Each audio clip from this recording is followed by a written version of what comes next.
तो स्टूडेंट ये है 20 फरवरी क्लास 12 इंग्लिश का एक वायरल 95 प्लस आप लेकर आओगे, क्योंकि ये इंग्लिश का एक वायरल पेपर है। रातों रात पेपर वायरल हुआ है। इस पूरे पेपर को सॉल्व करके चले जाना। समझ लो कि 85 90 आपका कहीं नहीं गया। पेपर कोड है 316 FW।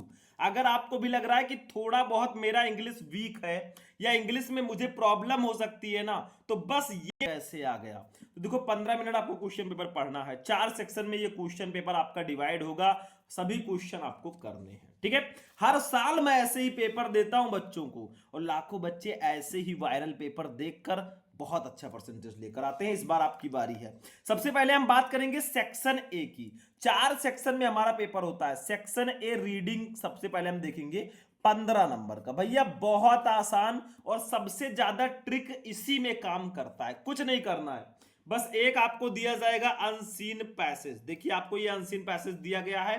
फिर इसके नीचे आप लोग देखेंगे तो आपको क्वेश्चन दिया जाएगा। देखो 5 क्वेश्चन ABCDE करके 3-3 नंबर के 5 क्वेश्चन रहेंगे, लेकिन इन सारे क्वेश्चन का आंसर इसी पैसेज में ही मिलेगा। लेकिन सिर्फ आपको ढूंढ कर लिखना है। कैसे लिखना है वो भी मैं बताऊंगा, लेकिन सबसे पहले मैं इसको हिंदी मीनिंग के साथ बता देता हूं। आप लोग सिर्फ इस वीडियो को ज्यादा से ज्यादा लाइक करना। टारगेट हमारा है कि सिर्फ और सिर्फ 5000 लाइक्स का। 5000 लाइक्स पहुंचा दीजिए, साथ में कमेंट कर दीजिएगा, चैनल को सब्सक्राइब कर लीजिएगा। हम आपको सारे सब्जेक्ट के इंपॉर्टेंट नोट्स बिल्कुल फ्री में दे देंगे। कहां मिलेगा अभी मैं बताऊंगा कुछ देर बाद। वीडियो में बने रहो। देखो, read the following passage carefully and answer the question that follow. इस पैसेज को ध्यान से पढ़ो। इसके नीचे जो क्वेश्चन है उसका आंसर दो। मैं आपको हिंदी मीनिंग के साथ बताऊंगा, लेकिन अगर आपको हिंदी मीनिंग नहीं आता कोई बात नहीं, कैसे आंसर ढूंढ के लिखना है वो भी मैं बताऊंगा विथ ट्रिक। देखो, it is only under adverse circumstances, यानी कि विपरीत परिस्थितियों में ही that the real man is discovered, यानी कि वास्तविक मनुष्य की पहचान होती है। विपरीत परिस्थितियों में ही सच्चे मनुष्य की का पता चलता है। भाई आप बहुत ज्यादा पैसे वाले हैं, खर्चा कर रहे हैं, तब तो सब आपके साथ है, लेकिन जिस दिन आपके पास पैसा नहीं होगा उस समय आपके साथ कौन है वो मैटर करता है। तो विपरीत परिस्थितियों में ही रियल जो मैन होता है, जो सच्चा आदमी होता है, उसकी पहचान होती है। ये मैन ऑफ कैरेक्टर, नेक इरादों वाला, ऑफ नोबल इंटेंशन यानी कि नेक इरादों वाला, ऑफ स्ट्रॉन्ग यानी कि मजबूत, एंड स्टर्डी फिजिक्यू मतलब मजबूत शरीर वाला, एंड वर्च्यू और गुणों वाला, ऑफ सेल्फलेस सर्विस जो निस्वार्थ सेवा करे, टू अदर्स दूसरों का, प्रूव्स वो प्रूव करता है his worth even in times of adversity यानी कि विपत्तियों में, ठीक है। मतलब चरित्रवान, ए मैन ऑफ कैरेक्टर का मतलब चरित्रवान, ठीक है। नेक इरादों वाला, बलवान और मजबूत शरीर वाला, तथा दूसरों की निस्वार्थ रूप से सेवा करने वाला व्यक्ति ही विपत्ति के समय अपनी योग्यता को सिद्ध करता है, ठीक है। आगे देखो, ही फेसेस वो सामना करता है द एडवर्सिटी यानी कि विपत्तियों का, विथ हिज स्ट्रॉन्ग यानी कि मजबूत विल इच्छाओं से, एंड डिटरमाइनेशन, ठीक है, इच्छा शक्ति से। मतलब वो जो है ना दृढ़ इच्छा शक्ति और संकल्प से विपत्ति का सामना करता है। मतलब सुख और दुख का, सब में सुख में बहुत ज्यादा भाई खुश नहीं होना चाहिए, और दुख में बहुत ज्यादा दुखी नहीं होना चाहिए, क्योंकि सुख दुख लगे रहते हैं। If he has a will, अगर उसके पास एक इच्छा है, टू डू समथिंग किसी चीज को करने की, nothing can stand in his way, कोई भी उसके रास्ते में खड़ा नहीं हो सकता। मतलब यदि उसमें किसी कार्य को करने की इच्छा शक्ति है तो कोई भी बाधा उसके मार्ग में नहीं आ सकती। बस आपके अंदर इच्छा शक्ति होनी चाहिए कि मुझे टॉपर बनना है ना, आपके रास्ते में कोई भी बाधा नहीं आ सकती। He can conquer all obstacle to achieve his mission, वो अपने लक्ष्य को प्राप्त करने के लिए सभी बाधाओं को पार कर सकता है। कंक्योर का मतलब पार कर सकता है, ऑब्स्टेकल बाधाओं को। सिंस हिज ऑब्जेक्टिव इज, ठीक है, उसका लक्ष्य जो है नोबेल एंड वर्थी यानी कि महान और योग्य होता है। In the days of prosperity and pleasure यानी कि समृद्धि और सुख के दिनों में बी स्लीप हम सोते हैं, एंजॉय और आनंद लेते हैं, and know not what we are, और हम नहीं जानते कि हम क्या हैं।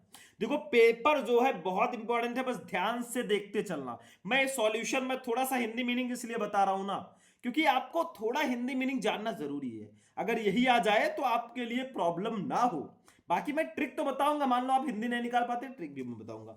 बट इन एडवर्सिटी, लेकिन विपत्तियों में, the inner man wakes up यानी कि हमारे अंदर का जो आंतरिक मनुष्य है वो जागता है, and become to know our real strength and weakness, और हमें अपनी वास्तविक शक्ति और कमजोरी का पता चलता है। कब? विपरीत परिस्थितियों में यानी कि विपत्तियों में। अब क्वेश्चन देखो, उसका आंसर भी हम साथ साथ आपको बताएंगे। देखो ए वाला, when is the real man discovered, यानी कि वास्तविक मनुष्य की पहचान कब होती है, असली इंसान का पता कब चलता है। तो देखो यहां पे क्या है, कीवर्ड रियल मैन, डिस्कवर्ड, ये सब कीवर्ड है, इसी कीवर्ड को आपको इसमें ढूंढना है। तो देखो भैया यही वाली लाइन उठाकर लिख दो, नंबर मिल गया। देखो, it is only under adverse circumstances that the real man is discovered, यानी कि विपरीत परिस्थितियों में ही सच्चे मनुष्य की पहचान होती है, असली इंसान की पहचान होती है। तो जब इसका आंसर लिखना ऐसे लिख देना, मैं साथ में आंसर भी बताता चल रहा हूं। देखो, it is only dot dot dot and weakness, मतलब first word last word. English की कॉपी कैसे लिखे, वीडियो मैंने ऑलरेडी आपको दे रखा है, यूट्यूब पे सर्च करना आ जाएगा। इंग्लिश की कॉपी कैसे लिखे, शुभम लेक्चर। तो फर्स्ट वाला क्वेश्चन का आंसर होगा the real man is discovered only under adverse circumstances, यानी कि विपरीत परिस्थितियों में ही वास्तविक व्यक्ति का पता चलता है। भाई 3 नंबर कंप्लीट है। फ्री का नंबर है, लूट लो बस काम खत्म है। अगला क्वेश्चन देख लो, बी वाला, व्हाट काइंड ऑफ ये man proves his worth even in adversity, यानी किस प्रकार का व्यक्ति विपत्ति में भी अपनी योग्यता को सिद्ध करता है। देखो भैया, प्रूव्स, मैन, वर्थ, एडवर्सिटी, ये सब कीवर्ड है, मैंने बताया था। कहां है, कहां है, ये देखो आंसर, ये man of character of noble intention of strong and sturdy physique and virtue of selfless service to other proves his worth even in the time of adversity, ये पूरी लाइन लिखना है। 3 नंबर फिक्स है। नहीं समझ पा रहे हो ना भैया, कुछ भी नहीं आता है, तो आपको क्वेश्चन का वर्ड जो है इसमें ढूंढना है, जहां मिल जाए, जहां से लाइन स्टार्ट हुआ है, जहां पर एंड हुआ है, वही लिख देना है, काम खत्म है। तो कुछ ऐसे बताएंगे हम, ये मैन ऑफ कैरेक्टर यानी कि चरित्रवान, ऑफ नोबल इंटेंशन नेक इरादों वाला, और स्ट्रॉन्ग एंड स्टडी फिजिक्यू यानी कि बलवान और हष्ट पुष्ट शरीर वाला, and virtue of selfless service to other, और दूसरों की निस्वार्थ रूप से सेवा करने वाला, proves his worth even in adversity, वो विपत्तियों में भी अपनी योग्यता को सिद्ध करता है। मतलब चरित्रवान, नेक इरादों वाला, बलवान तथा हष्टपुष्ट शरीर वाला तथा निस्वार्थ सेवा भाव रखने वाला व्यक्ति ही विपत्ति में अपनी योग्यता को सिद्ध करता है। 3 नंबर फिक्स है। ये मैं नहीं बोल रहा हूं भाई, ये आपका अनसीन पैसेज आंसर दे रहा है। ठीक है, अगला क्वेश्चन देखो, नेक्स्ट वाला क्वेश्चन है सी वाला, who can conquer his mission. ठीक है, यानी कौन अपने मिशन को पूरा करता है। तो कंक्योर, मिशन, ये सब कीवर्ड है भाई, इसको इसी में ढूंढो।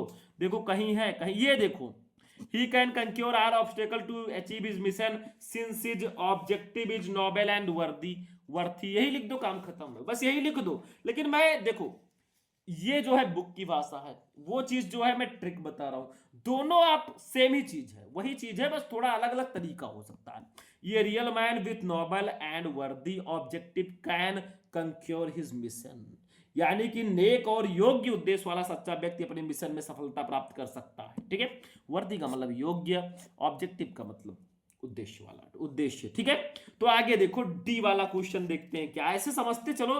3-3 नंबर क्लियर हो रहे हैं भैया, 3-3 नंबर कंप्लीट हो रहे हैं, समझ लो आपकी।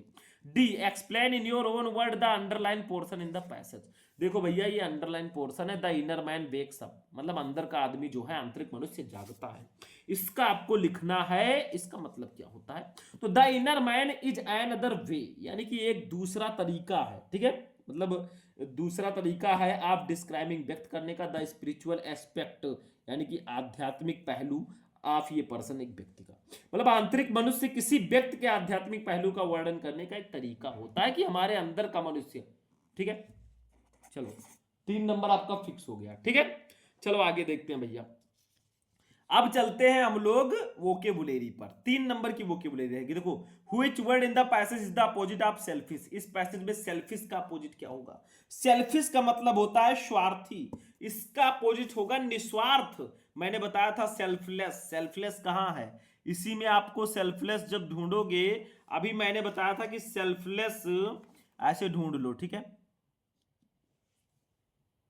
तो देखिए स्टूडेंट, ये आपका है सेल्फलेस, सेल्फलेस का मतलब निस्वार्थ। ठीक है, तो सेल्फलेस यहां पे आप ई का फर्स्ट लिख देंगे, 1 नंबर यहां पर भी आपका कंप्लीट है। ठीक है, अगला देखो, which word in the passage means misery, इस पैसेज का में माइजरी जो है वो किसका मतलब है। ठीक है, माइजरी का मतलब होता है दुख। ठीक है, तो मैंने आपको बताया था एडवर्सिटी, एडवर्सिटी जो है इसका मतलब भी दुखी होता है। ठीक है, इसी में आप लोग ढूंढोगे तो मिल जाएगा, ये देखो सामने है। तीसरा, what does the word obstacle mean in the passage. Obstacle का मतलब क्या है, ठीक है, ऑब्स्टिकल मतलब बाधा होता है, इसका मतलब क्या होगा, तो हिंड्रेंस, हिंड्रेंस का मतलब भी बाधा होता है। काम खत्म, 1 नंबर ये भी। मतलब हमारे 15 के 15 नंबर अनसीन पैसेज के कंप्लीट हुए। भैया ये ट्रिकी चीज है, मतलब अगर आपको नहीं भी आ रहा है ना तो कुछ है नहीं इसमें, बहुत आसान है। तो मैं आशा करता हूं कि आप लोगों को ये तो समझ में आ ही चुका होगा। चलो सेक्शन बी पे अब हम लोग चलेंगे। राइटिंग सेक्शन है, 20 नंबर का आता है। इसमें आर्टिकल और लेटर आता है। मैंने बहुत ज्यादा बहुत अच्छी अच्छी क्लासेस आपको प्रोवाइड कराई आर्टिकल और लेटर पे। देखा है तो बहुत अच्छी बात है, नहीं देखा है तो मैं कहूंगा कि आप लोग जाकर थोड़ा समय निकालकर जरूर देख लो, क्योंकि इंपॉर्टेंट बहुत ज्यादा है। देखो, write an article on any one of the following topics in about 100 to 150 word, 100 से 150 वर्ड में आर्टिकल लिखना है। जैसे importance of games and sports, खेल कूद का महत्व, ऑनलाइन क्लासेस, ऑनलाइन कक्षाएं, how to make good health यानी कि अच्छा स्वास्थ्य कैसे बनाएं।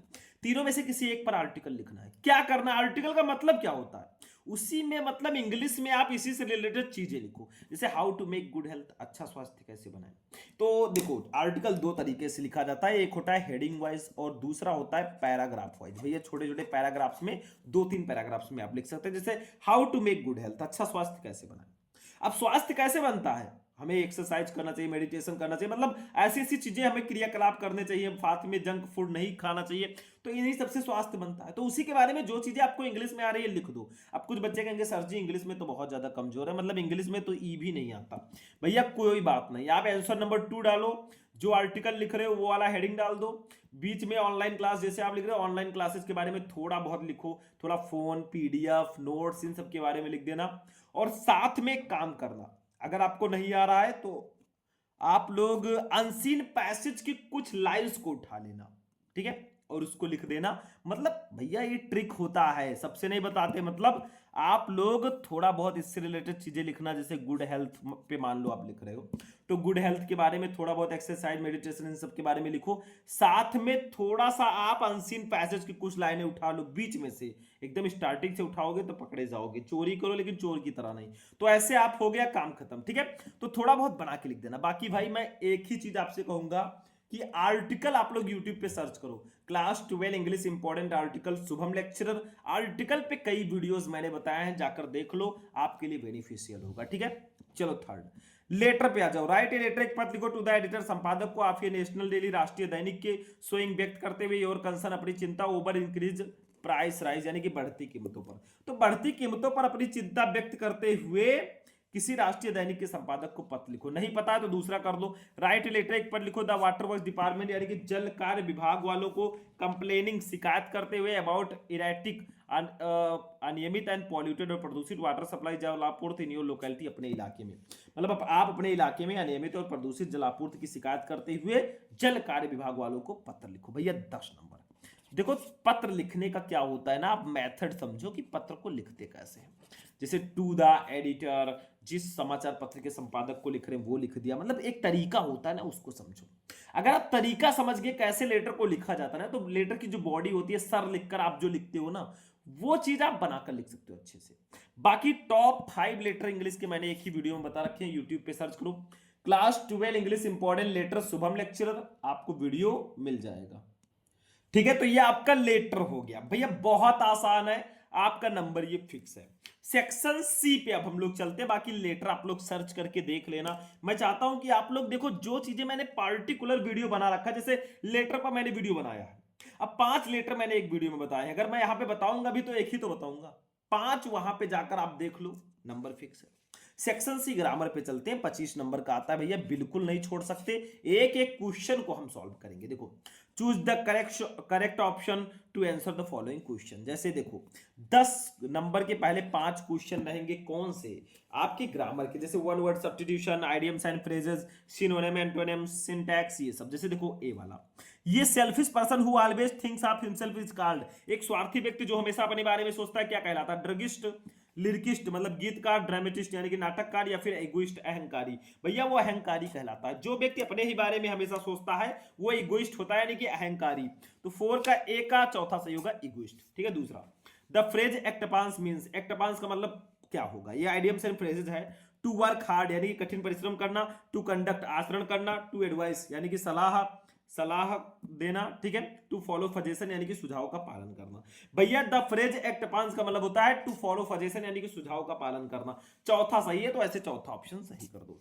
सी वाला देखो, the synonym of cruel is, cruel का सिनोनिम क्या होगा? क्रूल का मतलब क्रूर, तो मर्सिलेस निर्दयी, काइंड मतलब दयालु, ब्रेव बहादुर, पिटीफुल का मतलब दयनीय। अरे भैया क्रूल का हो जाएगा मर्सिलेस, क्रूर का मतलब क्रूर, ठीक है, और मर्सिलेस का मतलब भी होता है क्रूर या फिर निर्दयी, ठीक है, दोनों सेम है, मतलब अर्थ समान है और वर्ड अलग अलग है, इन्हीं को बोलते हैं समानार्थी शब्द या इंग्लिश में सिनोनिम्स। 2 number complete. डी वाला, he is a member of union, वो एक यूनियन का सदस्य है, वो किसी संघ का सदस्य है। Which word in the above sentence is an error, इस सेंटेंस में कहां गलती है? Member of an union. भैया यहां पे आपका डी वाला जो होगा ना, डी वाले का सही है तीसरा, एन में गलती है, यहां पे एन नहीं रहेगा, तो सी का पहला, डी का तीसरा। ई वाला देखो, द एंटोनिम ऑफ रीगरस, रेगरस का मतलब होता है कठोर, इसका एंटोनिम क्या होगा? एंटोनिम का मतलब विपरीतार्थक शब्द, जैसे फास्ट मतलब तेज, फास्ट का मतलब होता है उपवास, सैक्रेड का मतलब पवित्र, प्लेजर का मतलब आनंद, सिंपल का मतलब सरल। तो भैया रीगरस का कठोर होगा तो सिंपल का सरल हो जाएगा, एक दूसरे के एंटोनिम है, तो चौथा ऑप्शन आपका बिल्कुल सही है। मतलब सिंपल सिंपल से है, कुछ करना नहीं है। अब हम चलेंगे ग्रामर पोर्शन में, आगे चलेंगे भैया डायरेक्ट इनडायरेक्ट नरेशन पे। Change any one of the following into indirect narration. भैया डायरेक्ट को इनडायरेक्ट में बदलना है, बहुत आसान है, हलवा है समझ लो। जैसे first, she said to me when shall I help you, यानी कि उसने मुझसे कहा मैं तुम्हारी मदद कब करूंगी। भैया यहाँ पे इंट्रोगेटिव है और शैल बिल को शुड में बदल देते हैं, तो देखो she asked me when I, first person का प्रोनाउन है, बदलेगा सब्जेक्ट से, तो व्हेन सी के साथ वुड लगा दीजिएगा, हेल्प और यू बदल जाएगा मी से, तो मी हो जाएगा। तो देखो she asked me when she would, यहां पे डब्ल्यू कर दीजिएगा, वुड हेल्प मी, 2 नंबर आपका लिखा रखा है। दूसरा, आई सेड टू हर, मैंने उससे कहा please help me just now, कृपया अभी मेरी मदद करो। तो भैया ये प्लीज लग गया तो ये इंपरेटिव है, तो सेड टू के स्थान पर रिक्वेस्टेड का यूज करेंगे, तो I requested her to help me immediately, तो ऐसे लिख दो, I requested her to help me immediately, हो गया काम। बी वाला देखो भैया सिंथेसिस है, combine any one of the following as directed, आपको ब्रैकेट के अनुसार कंबाइन करना। जैसे first, Shubham did not go to Nainital, Shubham Nainital नहीं गया। His father did not go to Nainital, उसके पिताजी भी नैनीताल नहीं गए, इसको कंपाउंड में बदलना है भाई, लिख दो neither Shubham went to Nainital nor did his father, यानी ना तो शुभम नैनीताल गया ना ही उसके पिताजी गए, बस हो गया, 2 नंबर फिक्स है भाई, फ्री का नंबर है, बस आपको कंपाउंड में कन्वर्ट करना है। दूसरा, he gave them his advice, यानी कि उन्होंने उन्हें सलाह दी, ही हेल्प्ड देम लाइबरली, उन्होंने उदारता पूर्वक उनकी सहायता भी की, तो इसका राइट आंसर हो जाएगा besides giving them his advice, यानी कि अपनी सलाह देने के बावजूद, अपने सलाह देने के अतिरिक्त ही हेल्प देम लाइबरली, उन्होंने उसकी उदारता पूर्वक सहायता भी की, बस हो गया, 2 नंबर, मतलब दो ही एक ही करना है, 2 नंबर कंप्लीट। अब ट्रांसफॉर्मेशन पे आ जाओ, transform any one of the following as directed, आपको ब्रैकेट के अनुसार ट्रांसफॉर्म करना है। देखो अगर आपने ग्रामर पढ़ रखा है तब तो आपके लिए बिल्कुल आसान है, नहीं पढ़ रखा है तो थोड़ा सा टफ आपको लग सकता है, लेकिन टफ कुछ भी नहीं है। चलो भैया, transform any one of the following as directed, no democracy in the world is as large as India, यानी कि यहां पे कहा जा रहा है कि विश्व में कोई भी लोकतंत्र भारत जितना बड़ा नहीं है, सुपरलेटिव में इसको बदलना है भाई, ये पॉजिटिव डिग्री में है। देखो, India is the largest democracy in the world, Bharat दुनिया का सबसे बड़ा लोकतंत्र है, द लार्जेस्ट, ईएसटी लगा है तो समझ लो भैया इसमें सुपरलेटिव डिग्री है, अगर ईआर लगा होगा या मोर होगा तो उसमें कंपैरेटिव डिग्री होगा, और ये पॉजिटिव है। दूसरा, why did you not complete your work yesterday, आपने कल अपना काम पूरा क्यों नहीं किया, इसको पैसिव वॉइस में बदलना है। कौन सा टेंस है? अरे भैया डिड लगा है, ये पास्ट इंडेफिनिट है, इसको बदलोगे पैसिव वॉइस में तो पास्ट परफेक्ट में बदलेगा, पता है। तो व्हाई वाज, अब ऑब्जेक्ट लिखो भाई, पैसिव वॉइस में पहले ऑब्जेक्ट लिखते हैं, तो योर वर्क, ठीक है, नॉट कंप्लीट का form completed yesterday by you, बस हो गया। ये देखो, why was your work not completed yesterday by you, high school से ही पढ़ते आ रहे हो भाई, डायरेक्ट इनडायरेक्ट सिंथेसिस ट्रांसफॉर्मेशन कुछ है ही नहीं, समझ लो इसमें मेरे हिसाब से। चलो अगला देख लो भैया, अब सिंटैक्स पे आते हैं। देखो D, correct any one of the following sentences, 2 number का देखो ध्यान से, जैसे ही has passed BA from the Agra university, यानी कि उन्होंने आगरा विश्वविद्यालय से बीए की उपाधि प्राप्त की, तो इसमें गलती क्या है, आप ऐसे लिख दीजिएगा, he has passed BA from Agra university, the मत लगाइएगा, तो ऐसे लिख दो, he has passed BA from Agra university. ठीक है, 2 नंबर आपका कंप्लीट है। दूसरा देख लो, he fought with me tooth and nail, यानी कि उसने मुझसे जी जान से लड़ाई की। तो फॉट के साथ अगेंस्ट लगाते हैं, कर दो सही हो जाएगा। He fought against me tooth and Nile, उसने मेरे साथ जी जान से लड़ाई की, बस हो गया। इसके बाद में होमोफोन्स पे आ जाओ भाई। Use any one of the following pairs of word in your own sentence to make the difference in their meaning clear. जैसे फेयर, फेयर, इस फेयर का मतलब होता है मेला, इस फेयर का मतलब किराया। तो देखो fair, Nauchandi is a famous fair of western UP. Nauchandi पश्चिमी उत्तर प्रदेश का एक प्रसिद्ध मेला है। देखो फेयर का यूज कर दिया। इस फेयर का मतलब किराया। What is the fare from Meerut to Lucknow by train, यानी कि मेरठ से लखनऊ तक ट्रेन का किराया कितना है, इसका मतलब किराया। मतलब सेंटेंस में यूज कर दो, जो सेम सेम सुनने में लग रहे हैं अलग अलग हो जाए, काम खत्म है। दूसरा हेयर, हेयर, इस हेयर का मतलब बाल, इस हेयर का मतलब खरगोश। तो ऐसे लिख देंगे भाई hair. Grey hair is the sign of old age, यानी कि सफेद बाल बुढ़ापे की निशानी है, हो गया hair. Hare, a white hare is running about in the grass, यानी कि एक सफेद खरगोश घास में दौड़ रहा है, बस हो गया। ऐसे सेंटेंस में यूज कर दो, नंबर आपका मिला है। ठीक है, तो 2 नंबर यहां पर भी क्लियर होता है। एक इसमें आता है हिंदी टू इंग्लिश ट्रांसलेशन, वो भी समझ लेते हैं। कुछ नहीं करना होता उसमें, आपको करना सिर्फ इतना है, देखो translate the following passage into English. भैया ये आपको हिंदी का पैसेज दिया जाएगा, इंग्लिश में ट्रांसलेट करना है। सबसे इंपॉर्टेंट चीज मैं बता दूं, अगर आपका टेंस अच्छा है ना, तो ये आपके लिए कुछ भी नहीं है, समझ लो बहुत आसान है। अगर आपको नहीं आता है, टेंस नहीं पढ़ा है, तो थोड़ा सा ट्रिक आपको लगाना पड़ेगा। कुछ भी नहीं आता तो आंसर नंबर 6 डालो, हिंदी टू इंग्लिश ट्रांसलेशन डालो, और जो भी आपको चीजें जैसे असफल। डी पे आ चुके हैं भैया, सेक्शन डी हमारा लास्ट सेक्शन है, लिटरेचर 40 नंबर का पूरे। देखो 7वां, पहले सॉल्ट रहेगा, 2 सॉल्ट, 1 लॉन्ग हमारे रहेगा प्रोज से। देखो answer the following question in about 40 word, 8 number. जैसे A, why did children in Seemapuri stay barefoot, Seemapuri में बच्चे नंगे पैर क्यों रहते थे? भाई क्यों रहेंगे? जिनके पास पैसे नहीं हैं, किसी तरह वो कूड़ा कचरा बीन कर अपनी जीविका चला रहे हैं, वो कैसे मतलब कपड़े मान लो पहले किसी तरह, जूते चप्पल वो नहीं ले सकते, इतना पैसा नहीं, किसी तरह 2 वक्त का भोजन मिल जाए वही बहुत है। और लगा है नहीं पता तो what did the instructor do to train Douglas, यानी कि प्रशिक्षक ने डगलस को प्रशिक्षित करने के लिए क्या किया। ये लॉस्ट स्प्रिंग का है, ये डीप वाटर का है। ठीक है, दोनों में से कोई एक आप कर सकते हो। 4 नंबर आपको इसके लिए निर्धारित किया गया। B, what made the peddler think that he had indeed fallen into a rat trap, यानी कि फेरी वाले को ऐसा क्यों लगा कि वो सचमुच चूहेदानी में गिर गया है। और लगा है, how did Gandhi ji change the plight of the peasant of Champaran, Gandhi ji ने चंपारण के किसानों की दुर्दशा को कैसे बदला। ठीक है, तो ये द रैट ट्रैप का है, ये इंडिगो का है। दोनों में से कोई एक आप कर सकते हो। ठीक है, बहुत ज्यादा स्पेशल है, इंपॉर्टेंट भी है, दोनों में से कोई एक लॉन्ग भी रहेगा, ये भी 4 नंबर, 8 नंबर का शॉर्ट, 7 नंबर का लॉन्ग। देखो answer in one of the following question in about 80 word, लगभग 80 शब्दों में आंसर देना। जैसे A, how did Gandhi ji reach Champaran and what did he do there, यानी कि गांधी जी जो है चंपारण कैसे पहुंचे और उन्होंने वहां क्या किया। नहीं आ रहा है तो गांधी जी के बारे में थोड़ा बहुत लिखो, कहाँ क्या गए क्या किए, मतलब थोड़ा बहुत अपनी तरफ से भी चीजों को आप लिख सकते हो। छोटे बच्चे नहीं हो, 12th में हो आप लोग।